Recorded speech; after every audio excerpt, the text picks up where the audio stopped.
Well, hopes for a second stimulus bill this week faded late in the week on Capitol Hill as Democrats and Republicans remain far apart on how much money should be in it and who should get it. Joining me now to talk more about that and all that's happening in the Capitol is Congressman Raja Krishnamoorthi of Illinois' 8th District. Congressman, good to see you again. Hey, great to see you again, Paul. Thank you. So the Senate fails to pass a relief bill trying to get somewhat over $1 trillion. As you know, the House, Nancy Pelosi, we're looking for $3 trillion. She said she'll deal with $2. Here's the point. There seems to be no meeting in the middle, but it looks like McConnell sends his senators home, or at least those who are in trouble, to be able to say, we tried, it's the Democrats blocking it. How do you respond? Well, I think that was his strategy all along. I think that he wanted to put something forward that would not really be acceptable, but would give cover, in essence, to senators who needed it for election purposes. And the problem, Paul, is that it doesn't deal with the substantive problems that we're seeing right now that need to be addressed. For instance, I believe that families are really hurting right now. My constituents are, and therefore another round of stimulus checks appears to be appropriate, in addition to aid for the post office and aid to state and local governments, which are in massive trouble right now. And if they basically cut workers and cut services, it will hurt our response to the pandemic and worsen the recession at the same time. So along those lines, and you're right, what you just laid out is exactly the differences between Senate Republicans and what Democrats want. But now Republicans are saying, you know what, the Democrats don't want a deal. They want the economy to be bad and people to suffer. So on Election Day, they'll vote Democratic. What do you think? Well, that would not make any sense. Explaining why we put the HEROES Act forward, right? The HEROES Act was a very robust piece of legislation that would deal with a lot of our economic problems. And if President Trump signed that into law, I think that it would help him. It would not only be the right thing to do, but it would help stabilize the economy and help him politically. That's not really what's going on here, Paul. Unfortunately, there's a certain part of the Republican base which is ideologically opposed, for instance, to aid to the USPS.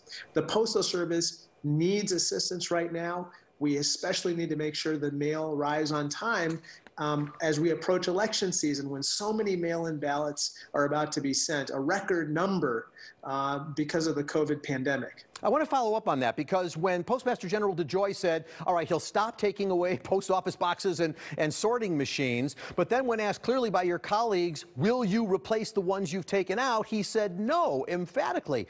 Can Congress do nothing about that? Well, actually, right now, we are in the process of doing a couple things. One, we've served him with a subpoena to get further records as to exactly what those operational changes have been, what has been the impact in terms of mail delivery times and service standards for people, and how do we reverse it. You are correct. He's willing to suspend further operational changes, but he's not willing to reverse the damage. And unfortunately, when you don't put those hundreds and hundreds of post office mail sorting machines back in service, you're basically going to hamper the USPS's ability to process those mail-in ballots. And when the president says that he's trying to hobble mail-in voting, when he says he wants to defund the Postal Service, it just adds to the suspicion that this is an electoral or a political move, not an operational one. You know, this past week, as you know, the Bob Woodward, some parts of the book starting to leak out. We have the president on tape. He knew back on February 7th just how bad this pandemic would be. I think a lot of Democrats said, well, look, that's it. He let the country down. As Joe Biden said, he raised the white flag. But of course, just tune into Hannity the night that came out, and the president was on there, and you basically said, look what he did. He cut off travel from China. He did all these things. Those are the acts of a strong leader. So, I mean, once again, it's as though there's really nothing the president does, says, on tape or not, that would convince anybody to move off of the way they currently think. Well, I think that there are some people who are undecided, but you are correct that a lot of people have made up their minds. But I think that for those people who remain undecided or who are not really sure about how they're going to vote, I think that that initial delay in responding to the pandemic, as well as downplaying its significance, even as his intelligence officials, his national security advisor, and others told him this will be one of the most significant epidemics or pandemics we've ever seen, and certainly the most significant health issue of your presidency, I think it will sway people. But it really goes to the issue of have we handled this pandemic as well as we should, with 191,000 people dead, an economy that is really hurting, and families that are hurting? I don't think the answer could be anything but no. Congressman, just about 30 seconds. It looks like we won't get an election result on November 3rd. It could happen. It doesn't look that way. The president, however, is calling for a winner to be announced that night. What are we in for?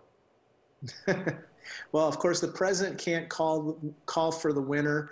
It's not going to be on the president's timetable. It's going to be according to the local election authorities across the country, and how quickly they can tally the ballots, and how quickly the ballots, certainly mail-in ballots, arrive.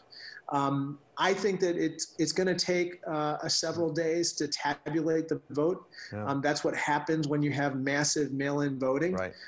That being said, I would just urge all of your viewers and everyone else to make a plan to vote, and to either vote early, or send in their ballots early, or if they decide to vote in person, that's fine, but to do so safely and to make a plan for that as well. All right, 8th District Congressman Rajna Krishnamoorthi, always good to see you, sir. Thank you so much. Safe travels. Hey, thank you so much, Paul. All right.